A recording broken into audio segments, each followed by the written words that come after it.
If you wake up in the morning already dreading the day ahead of you, if you can't wait for Fridays and Monday blues hit you hard, then this video is for you.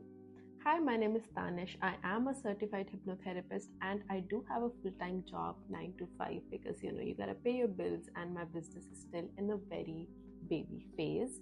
So here are some tips that I have learned throughout these years that I continue to apply to make my day a little more peaceful now. Number one, your environment matters more than you think. Our surroundings affect us psychologically more than we realize. I used to sit near a desk that had no window, just blue walls around me. And I just used to feel very disconnected with the day. Whether it's sunny or rainy, I would just feel blue around me. And it was very depressing. Where I currently sit now has a window near my desk, and although the job is the same, I can look at the sky while I'm working, and it makes me so happy. It sounds like a small thing, but it has genuinely changed how I feel. Sometimes I witness sunsets while I'm about to finish my work, and sometimes it's snowing outside, and inside it just feels so warm and so cozy. I feel more connected with the days now. And research in environmental psychology shows that natural light and access to outdoor views improve mood, focus, and reduce stress hormones like cortisol. So, if you're in an environment you do not love, try to make the space like yours. Small things can actually make a big difference. You can put a picture of your family, a picture of yourself when you were on a vacation and you were very happy. Bring your favorite coffee cup from home. Keep a small plant on your desk. Add something meaningful like a crystal or an object that reminds you of your peace. These things are not small. They signal safety and positivity to your brain, which helps regulate stress. Your desk might not be your dream office, but you can still add some intention in your space and make it feel like yours. Second, romanticize your routine. I'm a big romanticize your life in general, but if you're going to spend hours somewhere every day, you might as well make the experience a little better. I play music quietly in the background. It helps me focus and it adds some sparkle of happiness in my workday. I try my best to not multitask. I was someone who would react to emails and messages right away, but at the end of the day, I would feel very frantic. It was so hard for me to feel calm because constant switching of tasks, it's not productive. If anything, it's counterproductive and draining. Now I've finished what I'm doing. An email or a Teams message can wait 30 minutes. Cognitive research actually shows that brain does not multitask well. It just switches rapidly between tasks, which reduces focus and increases fatigue. No wonder I used to feel so frantic. So now I focus on one task at a time. Simple habits like these can make workday feel a lot more manageable and less chaotic. When I find it difficult to focus, I do my task as if I'm training someone else to do it. It works for me because it actually engages me with the task rather than doing it out of autopilot. Look forward to something on a Friday or a Saturday. It doesn't need to be grand. Sometimes what I look forward to is I'll finish all my chores and I'll sit in my tub with a glass of wine, and it's amazing. Number three, if the problem is your team, sometimes the issue isn't the job itself, it's the people. Maybe your teammates don't pull their weight. Maybe they pass tasks around. Maybe they disappear when work needs to get done. In situations like these, your first line of defense is simple. Just do the job you were hired for. Not more, not less, just enough. If you start overperforming while everyone around you is underperforming, you'll eventually feel very resentful, and resentment is exhausting. But if you, on the other side, underperform, tasks pile up and you'll constantly feel stressed. So, the healthiest approach is balance. Do your part, follow up when needed, cover all your bases. Remember, you were hired for a role. Your teammates were hired for their roles. You don't need to carry the entire system on your shoulders. Number 4. If the problem is your manager. This situation is trickier because when the problem is your manager, there is power dynamic involved. So if your manager is assigning work outside your scope, behaving unfairly, or sending confusing instructions, The most important thing you can do is document everything. Create a record, save emails, write down dates, requests, responses. But here's the key, stick only to facts. Don't write things like, oh, he's rude or she's unfair. Instead, document the situation objectively.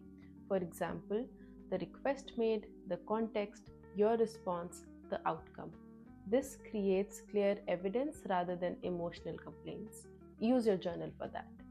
If the issue continues for a while, you then have substance while speaking to HR or management. Without documentation, it becomes your word against theirs, and it's just not a good spot. With documentation, it becomes a pattern. Number 5, stay neutral in workplace drama. When you're already emotionally tired from a job, the last thing you need is workplace drama. One of the smartest strategies is staying neutral. It helps you protect your energy. Avoid taking sides in office conflicts. Resist the urge to correct every situation. Sometimes the most professional response is, yeah, we'll see how it goes, and disengage. If someone tries to pull you in a complaining session, acknowledge it politely and then disengage. In a chaotic environment, be the boring one. You're not there to entertain people, you're there for a paycheck. The boring person is actually smart. Not reacting saves an enormous amount of mental energy. Number 6, self care during the workday. If your job drains you mentally, you need micro resets during the day. Otherwise, you'll burn out. For me, I do a number of things. I start my day with a journal and set my intention for the day. I work for 25 to 30 minutes and then look outside the window. I intentionally sigh throughout the day. I drink a lot of water. I don't do multitask. I try my best. When I leave and when I'm commuting home in subway, I listen to a reset meditation which acts as a ritual that puts my brain in a state of safety and signals it to my brain that I can be present in my real life. If I don't do these rituals, I burn out very easily, which I don't want, and this is what works for me. Even short pauses have been shown in neuroscience studies to lower stress levels. You don't need an hour. Sometimes 5 minutes is enough to reset your mind, but do something intentionally to release the day. Number 8, build something outside of your job. If you truly dislike the type of work you do, the most powerful thing you can do is build something outside of it. Now, I'm not going to lie, it's not easy. When you have a full-time job plus commuting, cooking, cleaning, normal life responsibilities, finding time to build something else requires discipline. But the alternative is staying 40 years in a job you hate. So you have to choose your heart. It's either the short-term difficulty of building something new or the long-term difficulty of staying stuck in a job you hate. For me personally, I don't want to work for someone else forever. I am interested in healing, psychology, the mind, personal growth, philosophy. So I studied hypnotherapy. Now I am a certified hypnotherapist and I started this channel where I share things I've learned from hypnotherapy, books, and my own personal experiences. I network, I see clients on the side. And this channel is still small, but I genuinely enjoy creating it. I enjoy writing, I enjoy being creative, and even though speaking on camera pushes me outside of my comfort zone, it's something that feels meaningful. And that's the key. If you build something you actually enjoy, it energizes you instead of draining you. Perspective shift can be so powerful. Your job can fund your freedom. Right now, I'm in the same situation as many of you. I too have a job I'm not passionate about, but I'm grateful for it. Because without this job, things will be harder. At least I don't worry about how I will pay my bills or how will I get my groceries. It doesn't give me financial freedom, but it definitely gives me financial stability. It funds the life I'm building outside of it. So I look at my job as a tool, not my final destination.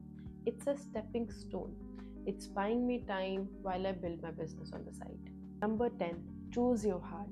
Trying something new is hard. Failing is uncomfortable. But staying in a life that drains you is also hard. So the real question is, which heart are you choosing? There's a line I once read in the book Secrets of the Millionaire Mind. It said something along the lines of, "The warrior's way is simple. I will succeed or I will die trying." Now, maybe that can sound intense, but the idea behind it is very powerful. If you keep trying, learning, and adjusting, you're not failing, you are gaining experience and wisdom. And here's where I'm going to conclude this video. If you are in a job you hate right now, you're not alone. A lot of people are quietly navigating the exact same situation. I'm one of them. Protect your energy, stay neutral, create small pockets of peace during the day, and most importantly, build a life parallel to your job. One day, that parallel life will become your main one. I am currently on that journey myself, and I'm really curious to see where I will be in the next 2 years. If you are in a similar path, you're welcome to join me on this journey so we can keep each other motivated and accountable. Thank you so much for watching. Like this video, subscribe to this channel, and share it with someone who currently needs to hear that they can survive a job they hate without losing their peace. Thank you. Bye. Psychologically. No, never mind. No.